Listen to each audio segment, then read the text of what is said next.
This episode is sponsored by Monograph and Arc IT. You'll hear more about them later on in the episode. I'm Evelyn Lee. And I'm Janine Chastain. We're collaborating on curated conversations to explore how the industry is changing. Together, we'll find ways to create new solutions to current challenges while elevating the value of architects. Welcome to Practice Disrupted.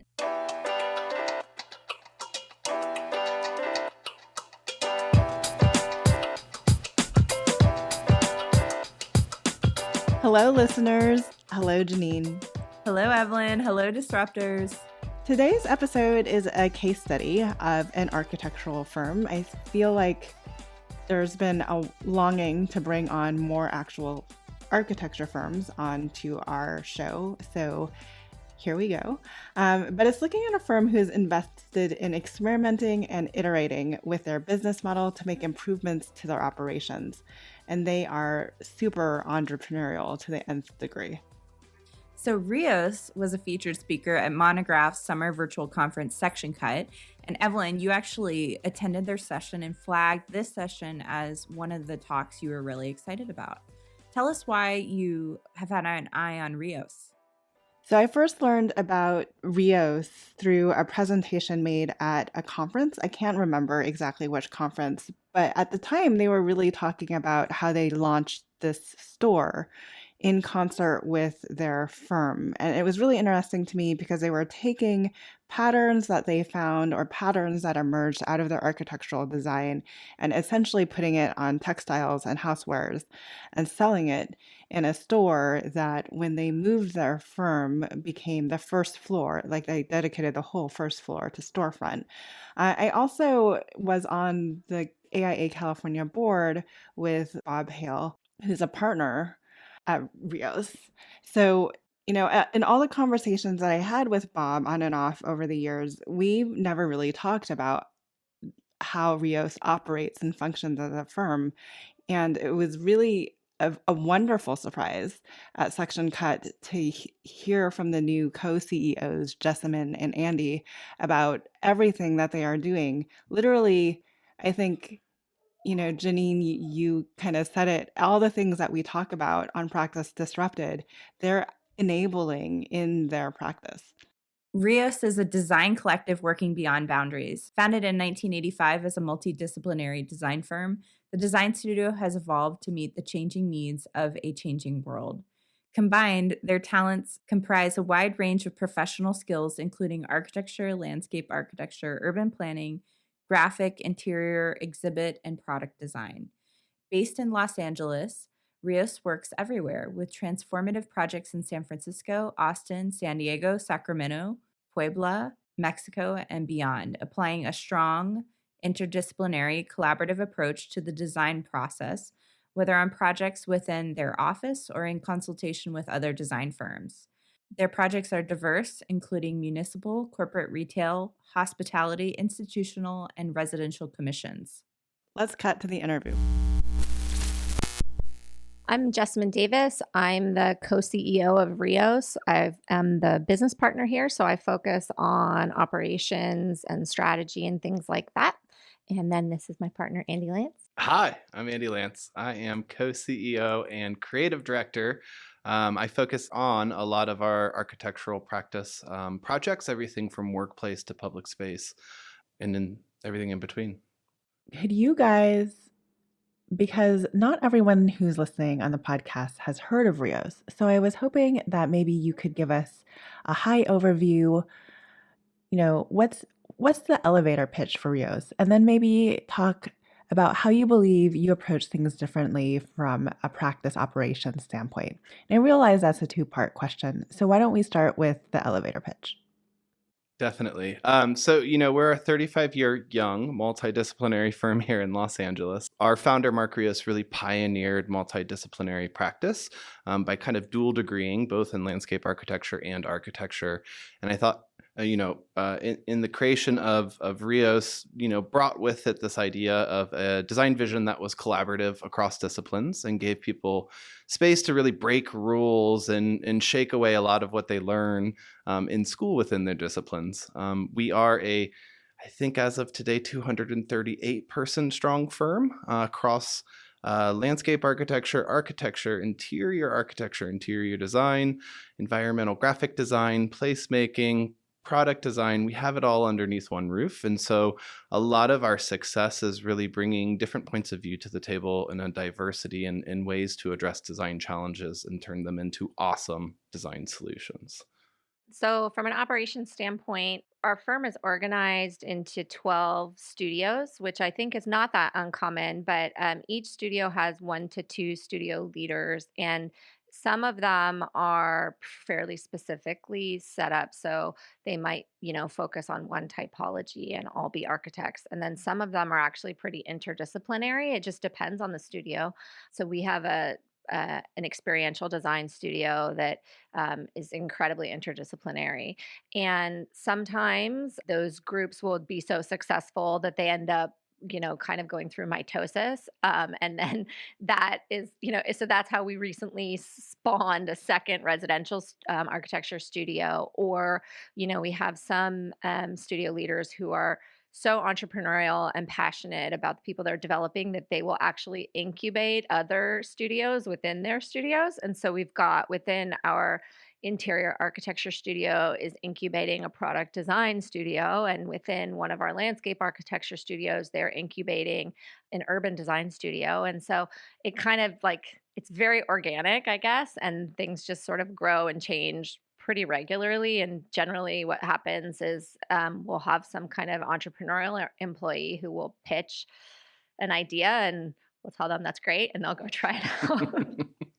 That is unique and kind of interesting to hear that you all are encouraging that entrepreneurial spirit in your design studio, which I guess like I kind of want to push you further on this idea of how you all envision Rios pushing the way you design and practice in a new direction that's kind of maybe different than the way that most firms practice or many firms practice, and then how that manifests in your designs.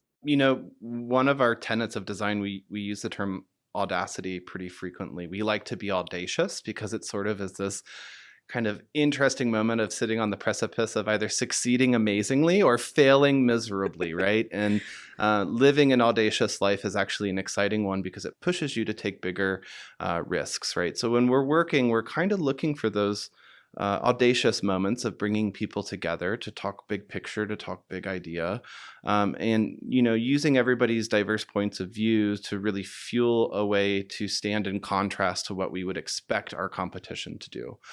We do it for us. We do it uniquely by us. We really believe that our perspective gives us the ability to elevate the work in such a way that we believe in it fundamentally. And if it doesn't get picked up, then that audacity failed. But if it does get picked up, it succeeded, and it's really exciting. So here's how I think a typical practitioner is going to respond. They're going to ask, how do you balance audacity with risk? And how do you really go about celebrating failures rather than, internalizing them and it just becoming, a sticking point, which it often does at firms? In terms of risk management, I think it's like portfolio theory. So I have a finance background, right? And so the idea is not to have too many eggs in one basket, essentially, really simply put. We have hundreds of projects at a given time. And so if one fails, that's okay, because it's not like we're one of those firms that has 7 mega projects around the world or something like that. And so we're not going to always win, and that's okay. But we usually learn something from that loss. It might have been a misread of what the client was really looking for or something like that. Those things happen. We learn from them. We always debrief and figure out what we did wrong, but we don't beat ourselves up about it. I guess when you fail, it's all about the recovery, right? When you make a mistake, it's all about how do you strategically get through it and survive it. I always call it redemption weeks. I had a couple redemption weeks last week on a couple projects where you make a mistake and it's not about sitting and getting upset with yourself. It's about how do we all come together and solve the problem of recovering from this. And I think that type of culture really brings with it people who can take more calculated risks or feel the space and freedom to take those risks, right? Because there'll always be something to learn from it, and there'll always be the ability to take a next step, hopefully, if you do a really good redemption week. So I got really excited hearing you say that because, we just did an episode where we were talking about mistakes and, how you respond to mistakes is everything. And I think architects in general are very mistake adverse and they aren't willing to step into the risk. It sounds like you guys have a really high tolerance for risk, which is exciting because I see you guys not only taking it on in architectural projects, but also in all of these additional business strategies that you're running through Rios. So why don't you tell us a little bit about the 12 small businesses that Rios is running as a company? Sure.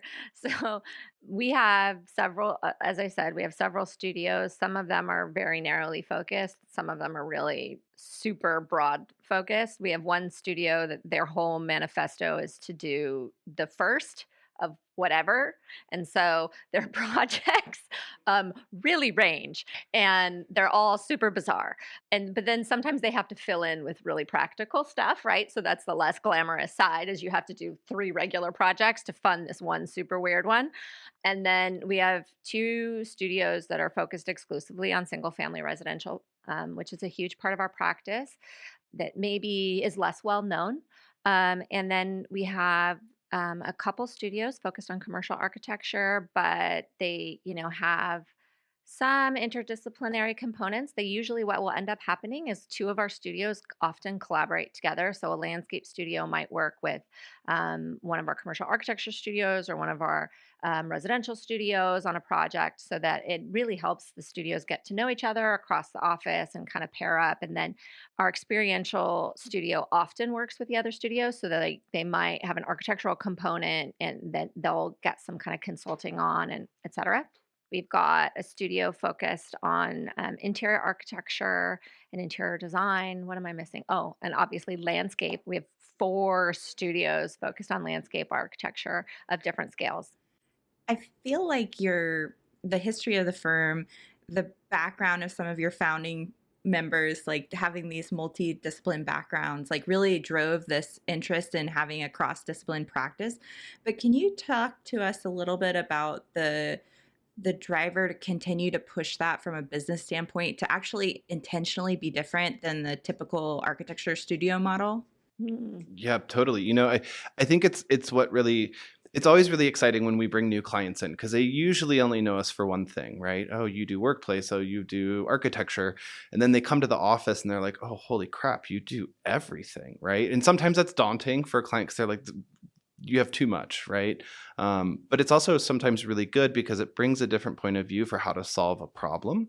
So for instance, our workplace practice, I love bringing landscape architects into the mix because you start to imagine gardens on the inside of buildings instead of public spaces filled with landscape. And so you start to reframe and do really groundbreaking design that breaks rules of what's expected.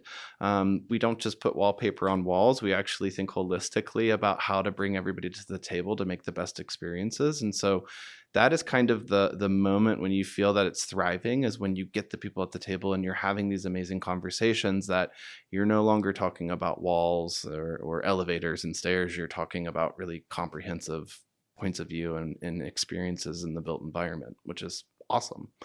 Another thing that I think is sort of not intuitive is that because we do so many different things, a relationship that for another firm might be competitive, for us can be collaborative. And so, Andy might have a good friend that he went to school with that works at another firm. And, that friend might end up being a collaborator for our landscape team. Whereas if we were just an architecture firm, we couldn't get to work with those friends in that way in a lot of cases.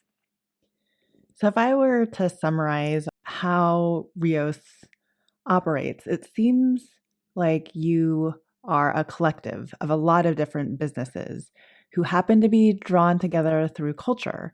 And I guess if I were, an individual, or if I were an independent student leader of one of those business lines, then what is my commitment to Rios? And what is my commitment to fulfilling my own entrepreneurial goals? And then how do I bring that back to the Rios culture? That's a great question. I think we have a pretty cohesive culture, to be honest.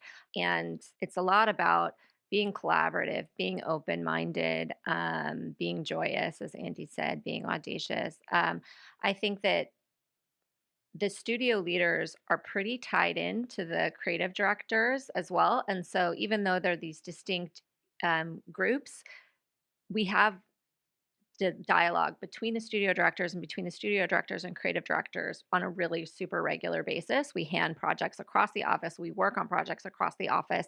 Um, Sometimes something that starts in one place doesn't end up there. And actually, we have staff move between studios, not super often, but fairly often. We have architects move into landscape architecture sometimes. And so they're pretty interdependent because sometimes there's an ebb and flow. Like one studio might get really busy and they might ask for help from someone else. And so we're definitely stronger together. And then, depending on what's happening in the economy or with certain clients, sometimes a studio will fall on hard times. And the rest of us are there as sort of an insurance policy or a safety net.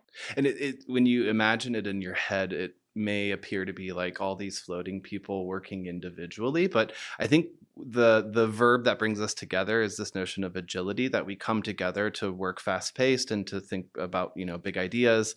One of the things that I think is really remarkable is when we are talking business operation and strategy and really looking out, planning for a year of what we want to do, what goals we want to set.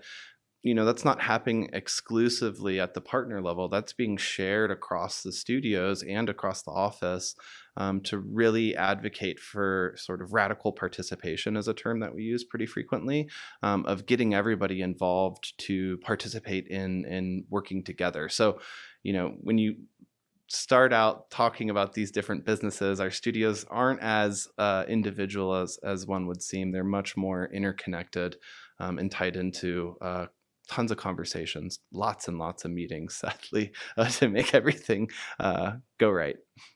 I'm just curious about the complexity of managing that, especially from an operational standpoint. I don't know if you guys are willing to dive deeper into this, but I think this probably would be the thing that turns some design leaders away, is just trying to charge into that complexity. So how do you guys handle that? And how do you ensure that dialogue is happening on a regular basis?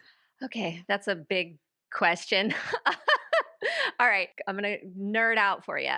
So each of our studios is tracked as a separate business unit, and every project is assigned to a studio. So from a financial standpoint, we have very clear profitability metrics around every studio and every project and how those operate. And then we review those with our studio leads every month.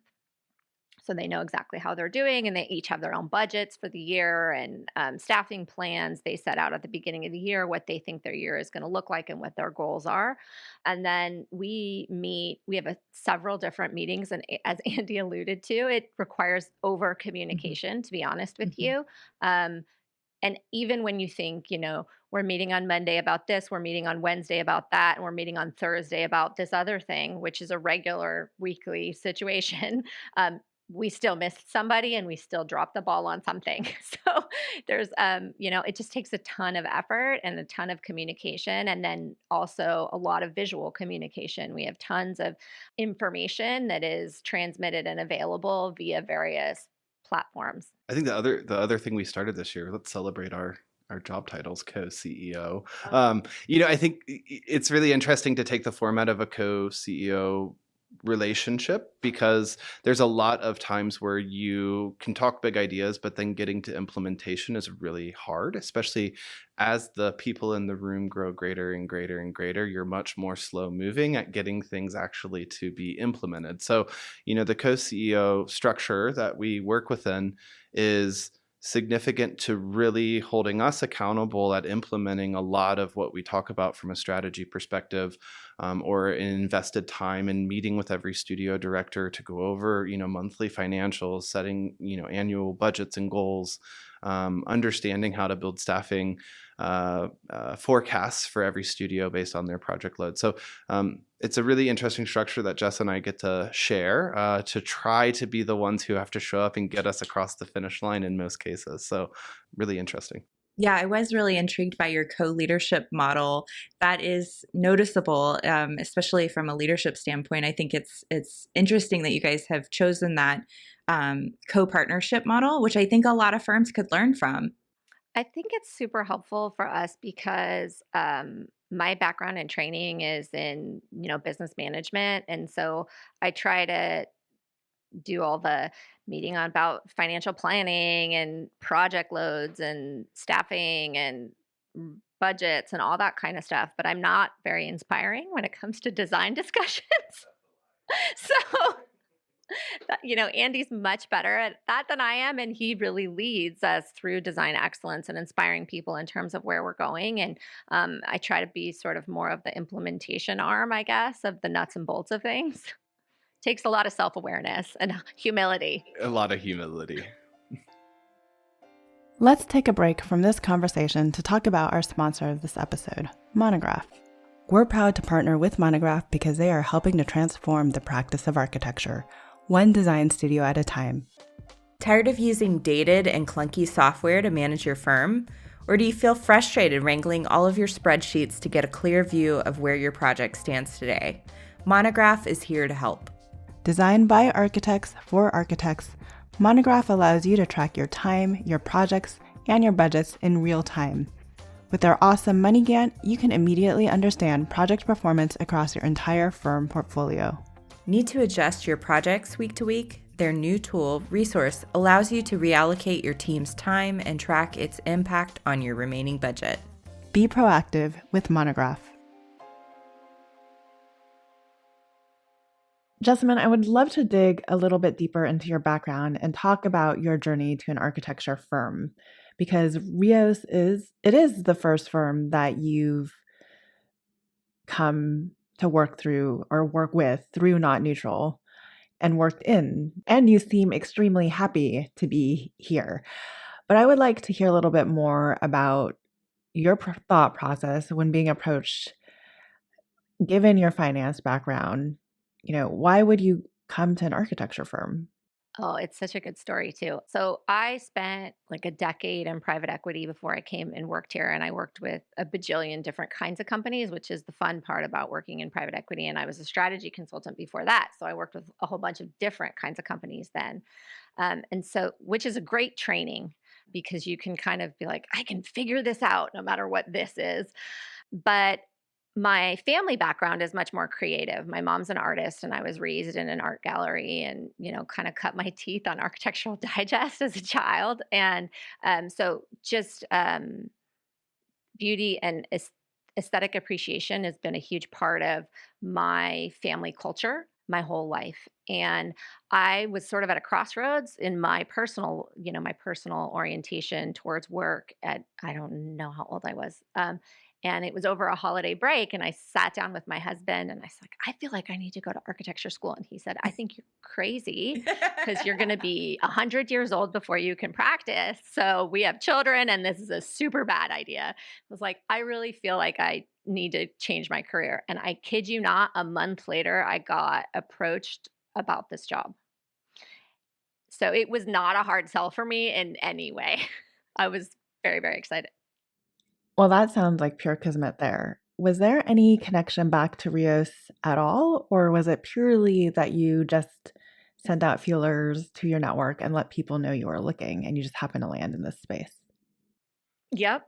It's a very LA story. Yeah, totally. Glitter and moonshots and And karma it just came and together. crystals. It was all karma. Yeah. And in my case, crystals. Yeah. It does sound like it was meant to be, but it's also like really, it speaks very highly of the leadership team because I've seen in a lot of firms like the finance part, the operational part being like this secondary piece to the business that's siloed, and just to put it at the front of your co-leadership model and to have it operationally part of the entire umbrella of the organization, or however you want to diagram it. I mean, it's just a very insightful way that you guys are thinking about your business. It speaks in depth to the way that you're probably planning and thinking about finance as a priority. Yeah, I mean, I think the interesting thing is we get this freedom to sit at the table and talk about us being calculated risk takers, not full on risk takers. We do take ourselves a little seriously, and pushing people to be entrepreneurial. And I think it's because of those variables of bringing in business smarts with design. Like, so much of the time that you spend in school on the opposite side of the equation, I wish I had the wherewithal that Jessamine has in regard to financials. I've learned a lot from her in understanding that, and I see the ability that has in empowering me as a designer, right? And I think that's kind of the secret recipe is, one part financial responsibility, one part creativity, and you can really build a culture of entrepreneurs. There's two really good questions that could piggyback off that, which is about going further into the failure, and if you guys want to talk about an example. I love talking failure. Both and. Yes, and Yes, all of the and. above. Yeah, let's talk about it. Well, first of all, it comes from humility, right? We are not afraid of, we don't have to be the smartest guy in the room all the time. Actually, some of the smartest people in the room are our most junior staff, and having the humility to ask people and learn from them is just, I mean, come on. We're not that amazing, right? Right? Like, we can learn from other people. I mean, I can go on and on about failure because I love talking about it, because I think it's empowering to talk about it. Like, our greatest examples of learning from failure, right? We submit on a lot of projects. And, when I was in architecture school, I never read the brief at the start of the semester for studio. And I always thought that was my point of leverage of being a good student, was like, I don't need to do what this piece of paper says.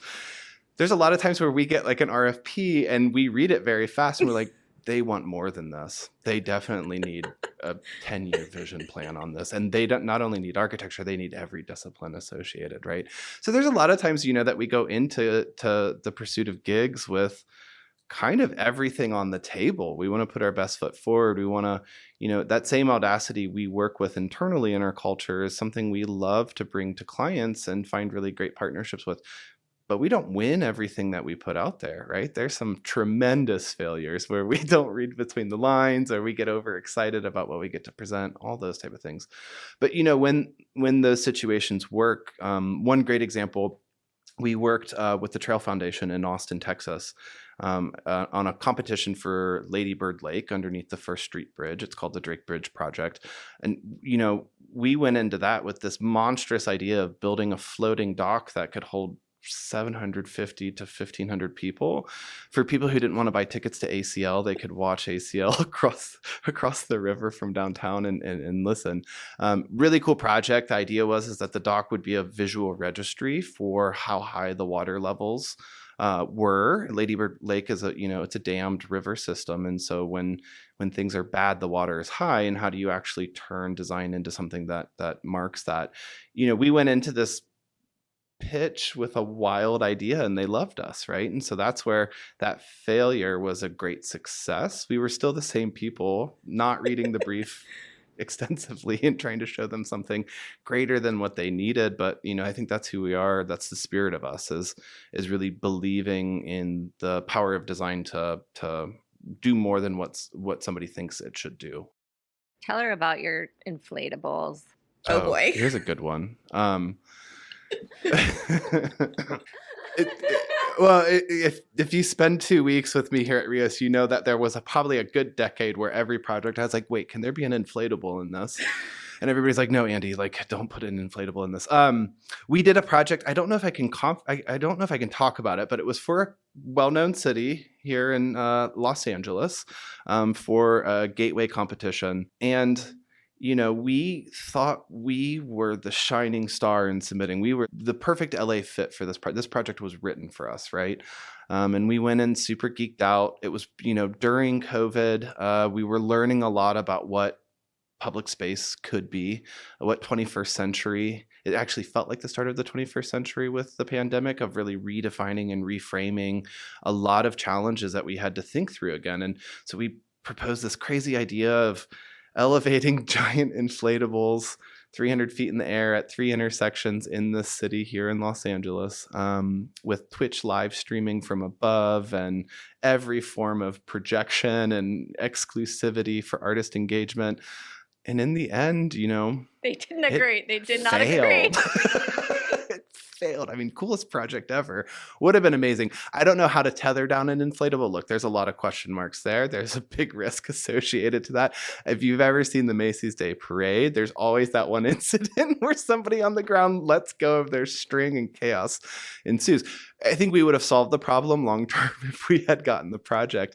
But it was one of those things where we fundamentally, it was a public process. So it was me at city council meetings talking about inflatables and how what the future looked like. And yeah, it did not work well. So, that's one of these things where, do you compete with the idea or do you play the competition to win the gig? And I think for us, we were standing strong and saying, let's put a big idea out there. And if it doesn't land or fly in that situation, it can at least give us a lot of thought leadership to continue the conversation across multiple other projects, open up a good dialogue.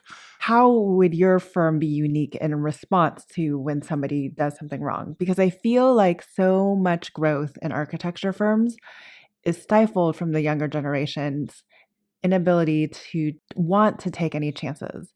So how do you allow for those chances to happen?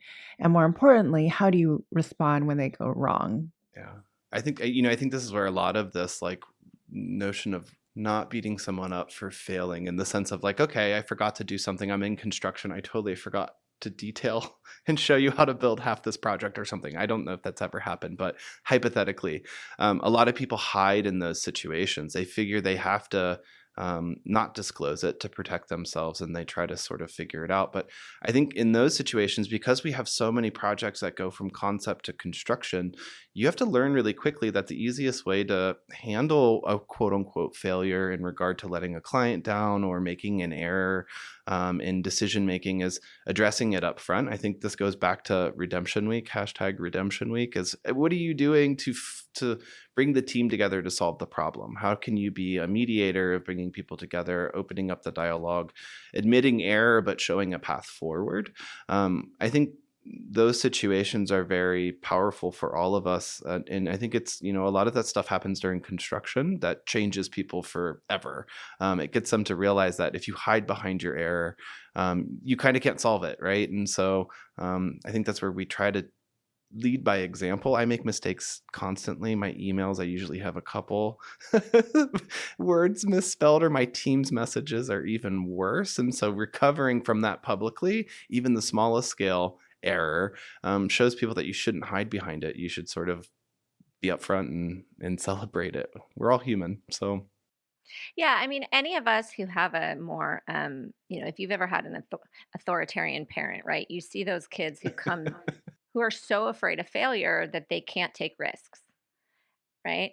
And so you have to be the opposite of that as a boss. You have to be non-judgmental and open and collaborative and helpful so that people can trust you enough with their mistakes and their risks. right. Yeah, and I was just going to say, I think in both stories that you shared, what I'm hearing is this tolerance building for being uncomfortable and putting yourself out there. And whether it's you're out in a public arena where you're really putting your heart out there and trying to advocate for something that you believe in, that you've clearly been designing for a long time, it's had a thread in your portfolio and you really are going for it. Or, at the individual scale where you're showing up on your project and making a mistake, I think there is this growth process that happens when you're a professional where you need to learn how to be comfortable with discomfort. And it's only gained when you lean into the discomfort. But when you pull away from it, it's like you never get past that tolerance of what's the next level of discomfort you can reach. So I think sounds like you guys have really been pushing yourselves to try and model that for yourselves, but with your employees, and to show them how they can lean into that maybe a little bit. Yeah, when I was in business school, they actually made us take an improv class.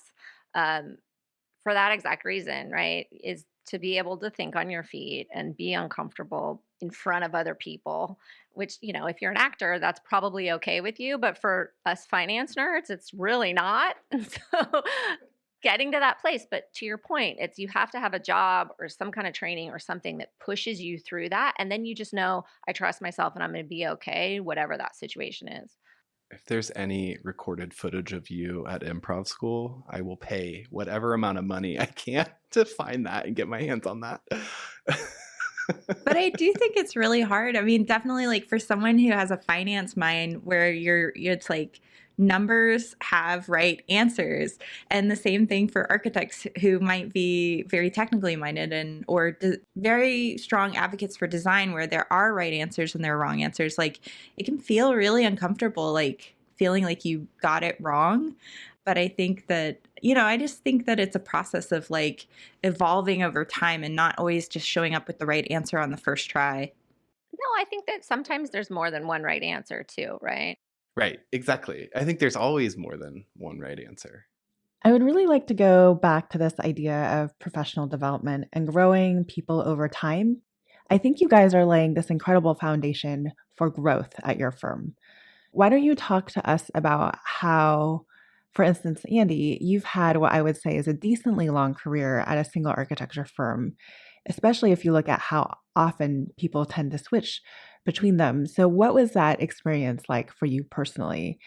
And how has that changed as you've grown into this leadership role at Rios? It's super fascinating. Yeah. I don't date around much. I usually pick pick one track and I stick to it and I try to work within it.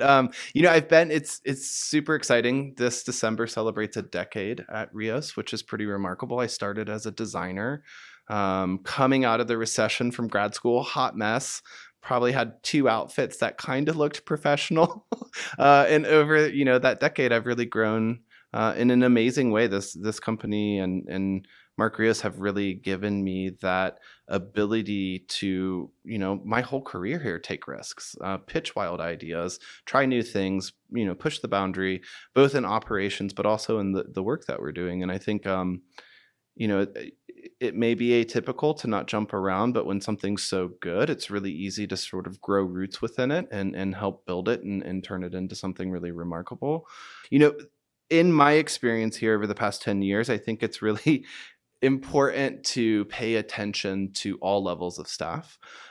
We had an amazing experience last year with a sort of grassroots movement with our DEI, what we call our SII, Social Impact Initiative, that it was, a group of junior, intermediate, some senior leadership involved who really pushed us to implement positive action, immediate action in regard to diversity, equity, and inclusion. And it has really springboarded, and it really, once again, showed us you can't always just think you know who the next person is to take the risk. You have to sort of teach up and train up this type of thinking to everybody. We have a lot of people in our junior staff right out of school who are really eager, tons of energy to jump into imagining business development in some way, shape, or form, which I think is really remarkable, right? I think people are coming eager into their profession, and if you find that energy, you kind of have to keep fueling it. I think that's what happened with me here. Is I think Mark Rios and Bob Hale, they saw that I wanted as many challenges as possible, and they would throw me the most important and challenging things ever, and trying to find a way to get through it. Or Mark Motonaga would do the same thing in my early career all the time.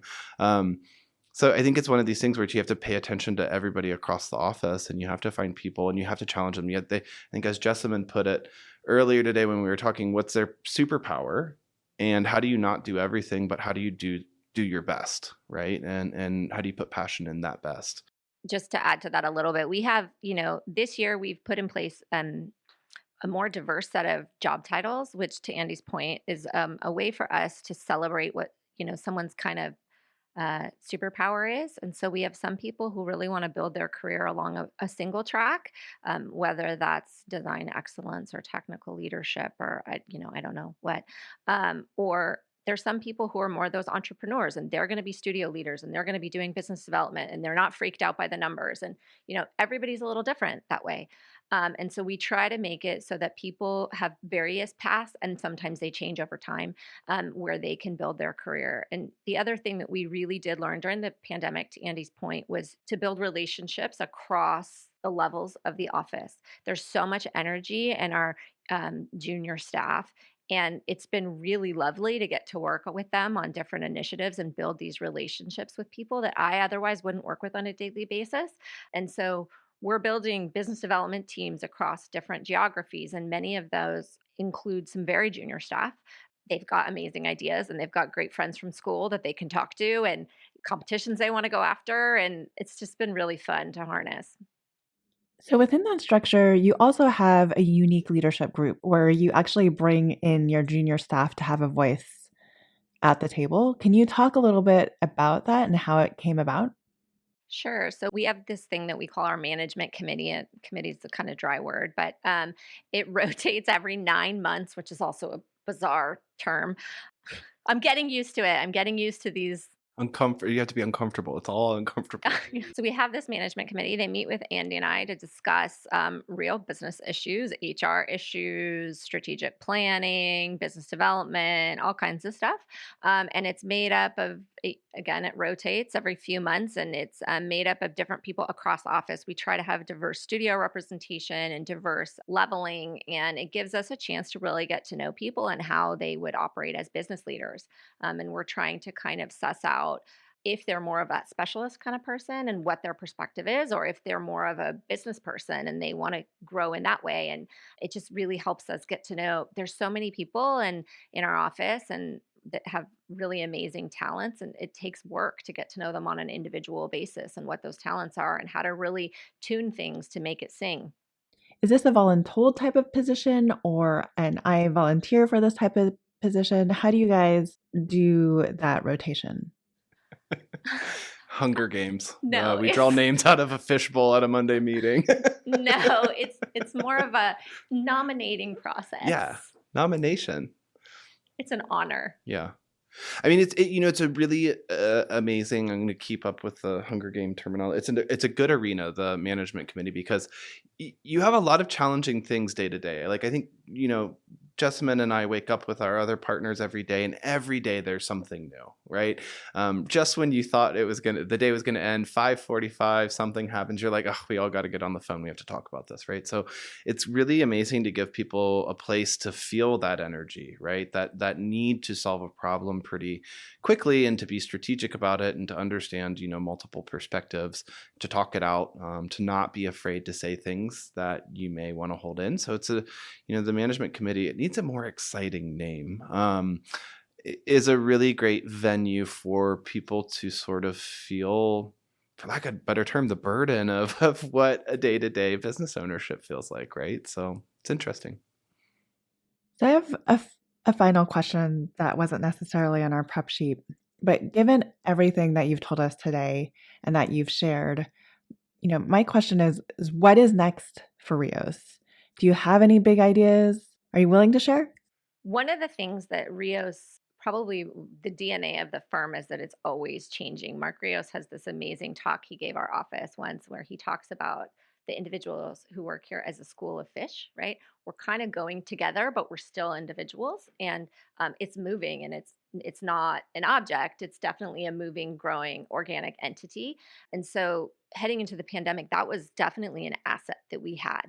We are always totally happy to evolve and change and throw away something that took 5 years to build. We're totally fine with that. And so it was easy for us to adapt very, very quickly. And so what we've taken out of it is that that's not going to change. Adaptation is going to be constant. We've all had to kind of get used to that, right? This week we're in school. This week we're on Zoom. Now you have to test every 5 minutes. Now you're vaccinated, and now your vaccine doesn't work so great. So it's like, the circumstances are shifting, constantly. And getting people to the place where they realize that is the new normal. The new normal is that it's never going to be the same. is kind of where we landed, right? Is that we just have to be hyper flexible and agile. And that's what, the one thing that we have talked to people about is, if you're not comfortable in an organism that is changing and growing and evolving all the time, this might not be comfortable for you. And so for us, I think a big part of it is getting to know and leaning into the energy and the advice of our more junior staff, who have so much to say and so much to contribute. I think if you're an organization that's a little bit stuck, everybody's got junior staff that if you just actually listen to them, they have a tremendous amount of insight that you can lean on. 100%. I think agility, I think exactly to Jessamyn's point, like this is but one of many things to come. Life is always changing. And if we can't sort of adapt and survive, if not just survive, thrive, I feel like, last year taught us the human condition of all of us. For most of the time I had shorts on. You couldn't see on Zoom. I didn't have brushed hair. My husband would walk in and usually interrupt Zoom phone calls with very powerful clients who would laugh, get to know you at a very different level. And I think, coming out of all of this, if somebody in a business position, in an ownership position was trying to return back to pre-pandemic normalcy, I would be blown away and say, you're not going to fit in. You're going to stand out in a bad way and in contrast in a bad way. And I think it's really learning from these moments to really amplify new ways of thinking, new ways of doing everything, and being much more open-minded to celebrating change as a day-to-day reality. I think is, it's the future of where we're going. So get on board, I guess. And if you don't want to, I don't know. I don't know what to say.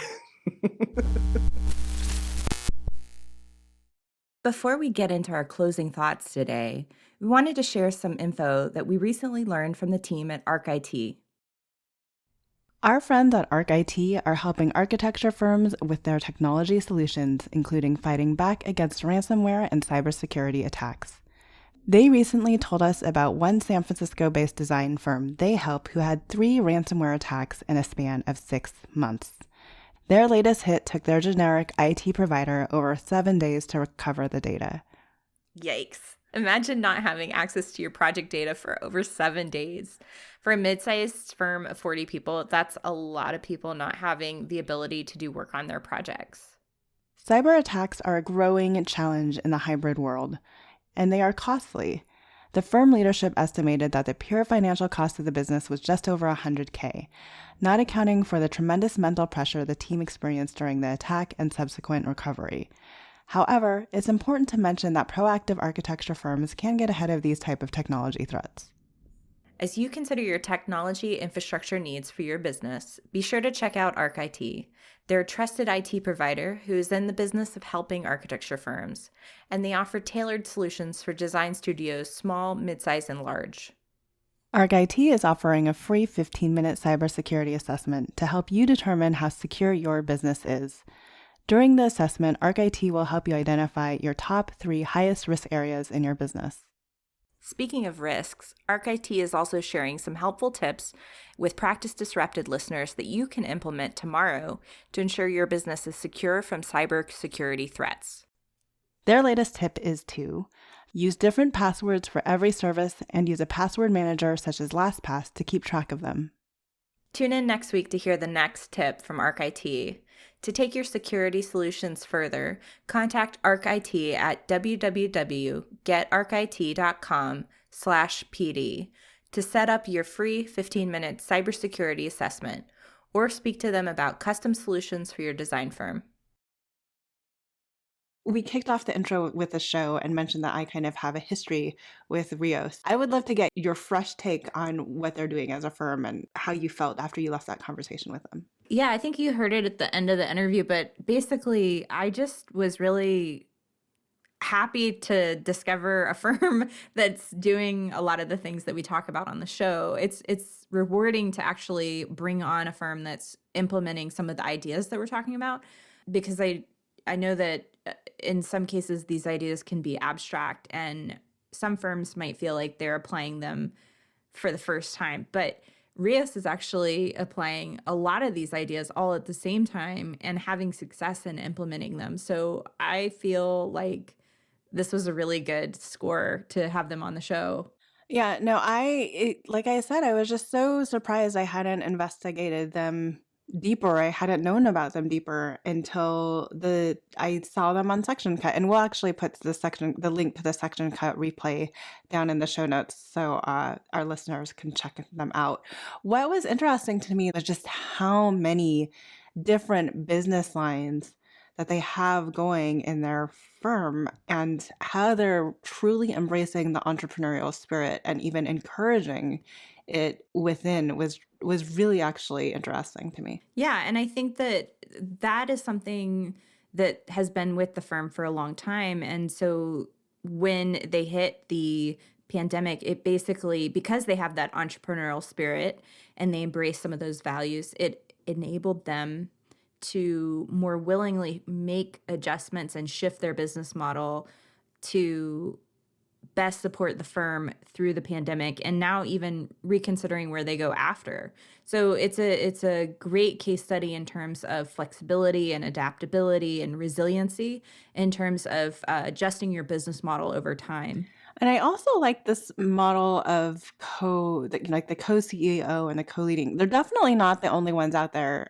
We know Gensler is kind of well published for having co-leadership, but the fact that like not all decisions necessarily rolls up to one, but rolls up to a partnership, it's just really prevalent. Kind of the relationship that Andy and Jessamine have with one another and how their strengths and weaknesses play off of one another as well. Yeah, and I've definitely seen co-leadership at a couple other firms.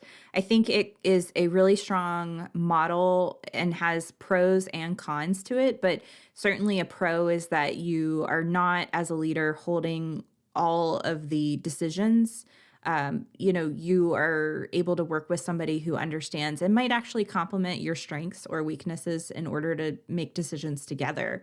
So the benefit is really just being able to collaborate on decision making to make sure that you're making the best decision for the firm. Well, I guess, where have the cons come from? And is it really relationship based on the relationship of those co-leaders, or do the cons come from outside of that, if that makes sense? Yeah, no, it's totally dependent on the people involved in the relationship. But yeah, I think that's a risk. Like if the relationship's not, in alignment, which I don't think that's the case with them. I think they're actually very well aligned. I think if one player's not communicating well, that could be an issue. Or oftentimes I think leaders get criticized for decisions really getting bottleneck at the top. And so, I could see things getting stalled out with needing two players to make a decision that could prolong the timeline. I think we co-lead, actually, Evelyn, on the podcast. And I don't know, what do you think the pros and cons are? I don't know. We don't have to go there if you don't want to. I want to be honest, right? I think there were times when our that professional relationship was tested, and inevitably it tests friendship too, because we are such great friends. Like that's just kind of the nature of doing projects together. But yeah, I do think it's rare that you kind of find these relationships in the profession with people that you work so well together. And to whatever extent kind of the proof is in the pudding. There's this one gentleman that has worked with me, and anybody who has worked with me in the past and is now listening to this podcast know that wherever I've landed, I've kind of asked some people in my past, like if they want to come. So thankfully I've had, Willie has followed me, I think through like 4 different employers by now, 5, if you count the transition from Salesforce to, or the Slack to Salesforce. So, if it weren't for the podcast, I think we would still find another way to work together because we found it to be a really rewarding relationship. I agree. And I think that we play to each other's strengths and weaknesses. Like the things that I'm good at are complementary to the things that like you're really good at that I'm not good at. And so I think that that's really where this co-partnership works. And so I always feel like where I'm not able to lead as well, like you're always much better at some of those areas. So it's nice. Like we're not You know, there are maybe some gaps, but like where my gaps are, like you often fill it. So Yeah, but I also think the other plus about that is, and we both have to kind of be accepting of this fact too, is that we push each other to continue to rethink our ideas and our opinions and our stances on different things. And that's equally important, if anything, as a constant reminder that things kind of need to continue to change and adapt over time. And it's much harder to do without an external force, right? Like, I would not have made those decisions or those changes had not somebody else been pushing on me. Right, exactly. No, likewise. And I think you challenge me in areas I need to be challenged on sometimes. So I guess coming back to Rios, like we see that their partnership model is working really well and it's yielded some good results. You know, coming off this conversation, do you want to talk a little bit about how you see them breaking down the boundaries of discipline? Because I know that you were really excited about everything that they had to talk about at Section Cut. They are being interdisciplinary in the best way possible, right? Like when I ask a lot of firm leaders in architecture, and I said this before on the podcast, and they tell me we're interdisciplinary, we do education, we do healthcare, we do residential.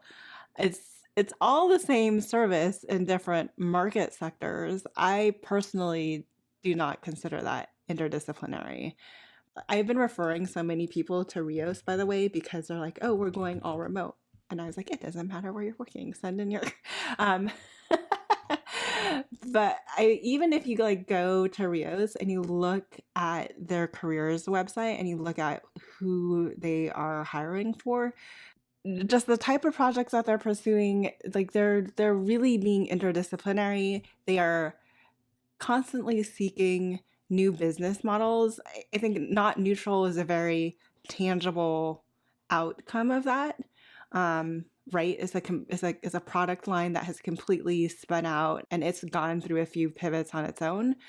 I'm just impressed by how they truly embrace the interdisciplinary nature of entrepreneurialism, and it's not a reiteration or a rework. And I feel like a lot of firms, when they think about stretching themselves, are just reiterating upon the services that they already have. When I think about them as being an interdisciplinary firm, I think that the best example to illustrate that idea, it's really about their people and like the way that they're thinking past the boundaries of how they're problem solving. So, for example, Jessamine has this great background in finance, and I think not a lot of firms would put someone with a finance background in a key leadership role. And for them to do that is a big statement. That means that they're looking at the players and the people that they're hiring and the backgrounds that they bring differently than what I've seen most firms do. And so they're really putting a lot of value on what each person can bring to the team. And so leveraging her skill set is really benefiting the office in a myriad of ways. But by being able to break down those like barriers and work cross-discipline across their teams, to be willing to take risks and to try new things out and maybe fail, but then maybe get it right. Like those are all the opportunities that are going to support allowing the business model of architecture to grow. It's a heavy front end on risk, but I think that the reward is what we're talking about. The long-term payoff of getting it right has a lot of potential. It's risk, but I also think it's not uncalculated risk, right? And it's risk knowing that they have a big enough portfolio that if it does go wrong, it's okay. Good point. I guess I would like for architecture firm leaders to think about really what is their risk tolerance and what is the opportunity cost of not putting yourself out there and trying new things that could ultimately expand your service offerings and expand what you're delivering to your clients and the value that you're bringing to the table. And on that note, thanks for listening and tune in next week. Thank you again to our podcast partner, Monograph. Learn how Monograph can help you take control of your firm's financial health. Follow the link in our show notes or visit practiceofarchitecture.com/monograph so that Monograph knows that you heard about them from us. Thank you to ArcIT for their support of this episode.